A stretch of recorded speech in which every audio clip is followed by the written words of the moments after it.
Hey everybody, this is Stormland. Thanks for joining me in another one of Chris's beer reviews.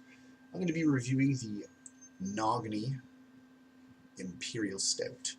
Now, if you look right here, it says Nogne. The O's got a slash through it. I don't know if that means Nogne or Nogne, but that's what it is. Um, there's nothing in English on the back, so it's difficult for me to be able to make out anything. I can at least say that this was a $6.25 bottle. We got a 9% ABV here at 500 milliliters per bottle. That's about it for now. I don't really know where it comes from just yet, but it looks as though it comes from Germany. If I'm correct, you can always double check on the drop-down description menu right there, because by the time I post this, I'm going to know exactly what's going on. Oh, there we go. Brewed and bottled by Grimstad, Norway. I'm going to be drinking it out of a Guinness glass. Come on, dark beer for a dark beer. You know that's appropriate. Sorry, I thought I had a bit of a hair on the bottom there. So we got a cool Nogne Imperial Stout, or Nogne Imperial Stout cap. I just pulled this outside. Pulled this from outside, March 12th. I'm going to be reviewing it at cellar temperature, so that gives you a little bit of an understanding of what we're working with here.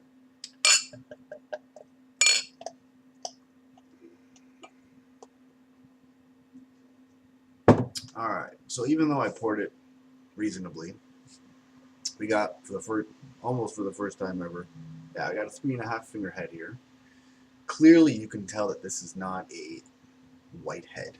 We have like one of the darkest heads I've seen in the longest time. The beer itself is black all the way through. You don't even get like a brownish tint anywhere like you normally would have. We got small and large bubbles here, no mediums. You get a very smoky aroma from this. A woody, smoky aroma. It smells really, really good, actually.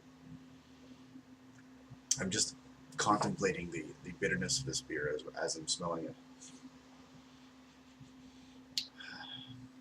Definitely get that aroma. So I'm going to be digging in here. I'll let you know what it tastes like in just a sec.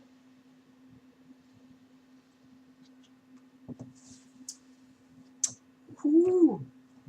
Alright, well, it definitely isn't as smooth as a Guinness. Nobody would really expect that. I mean, Guinness is so smooth it tastes like it's not even carbonated, even though it's carbonated. So this is definitely a little bit more of a thicker approach. I can tell you that you're definitely picking up on roasted flavors. I get like a very woody, almost nutty complexion in this beer. Not really picking up on too many more things than that.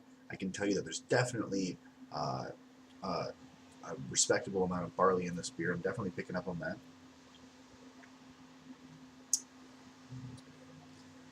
It's a 9% ABV brew, like I said, and I can tell you right now that this definitely tastes like a 9% ABV. It's still very good. Oh, it's incredibly good. Um, One thing I can also say about this is that I was totally right with this being really, really bitter. Most stouts have a very bitter aftertaste. It's up to you as to whether you enjoy those types of drinks or not. But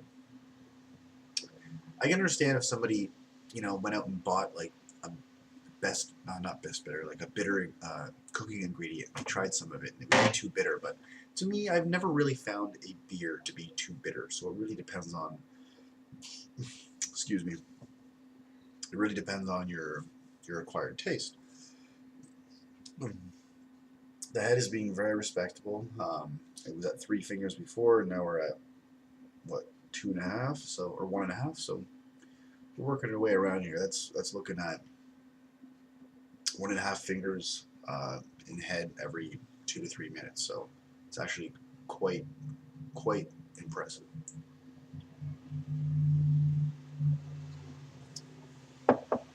So that's it, people. I've tried a lot of stouts. I can tell you that this one is definitely going to be enjoyable to you if you like your stouts. If you don't like stouts to be on the boozy side, I might not recommend this, but you know, it's not too overpowering. You just they want this beer to have a boozy taste to it, and that's why we're drinking what we're drinking here. So you can't really blame them for that. So that's, oh, you know what? I thought it wasn't in English in the back here, but it appears that I read Nogne, and I just thought it was in English. Check it out. Imperial Stout from Nogne. Oh, so it's Nogne O. Sorry, I didn't go out of my way. Nogne O.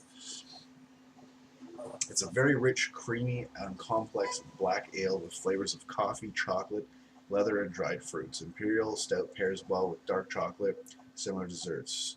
Serve at 12 degrees to enjoy the full flavors. This beer ages well. I am serving it at the proper temperature. I didn't pick up on the coffee or the dried fruits, but when I have my beers and I taste a very roasted taste of them, to me it usually overpowers the chocolatiness of a beer.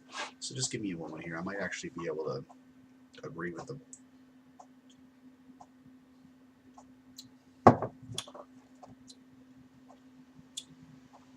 It's funny. Now that I took that sip, I still can't. You kind of get the chocolate at the tip of your tongue, and you get the dried fruits at the ending of your tongue. That's really difficult to pick at. To pick out, you really got to know what you're looking for when you're tasting it.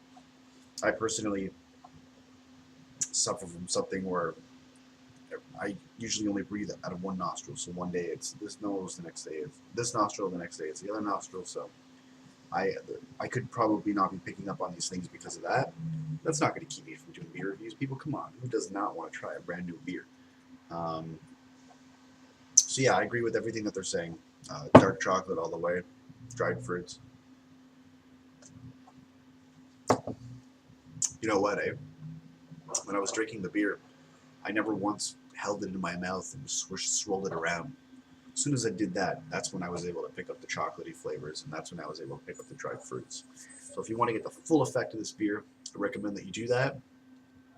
And if you don't like warm beers, then I do recommend that you serve it out of your typical refrigerator temperature. But for those who are not aware of this, if you serve your stouts or any other kind of beer too cold, it really does have a numbing effect on the flavor, and you're not really able to get all the flavors that you're supposed to be getting.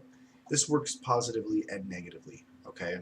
If you got a good beer and you want to have all the good flavors, drink it at a reasonable temperature that isn't too cold. If you want to have a beer that tastes like crap and you want to be able to enjoy it, put it as close to freezing as you possibly can, and I guarantee you, you're going to like it better than you ever thought you would. So that's pretty much my review for the day, people. I'm going to give this a 8.5 out of 10. It's freaking phenomenal. No complaints whatsoever. That's it, people. Thanks for joining me in another one of Chris's beer reviews. Don't drink and drive, but drink responsibly. All right, people. Cheers.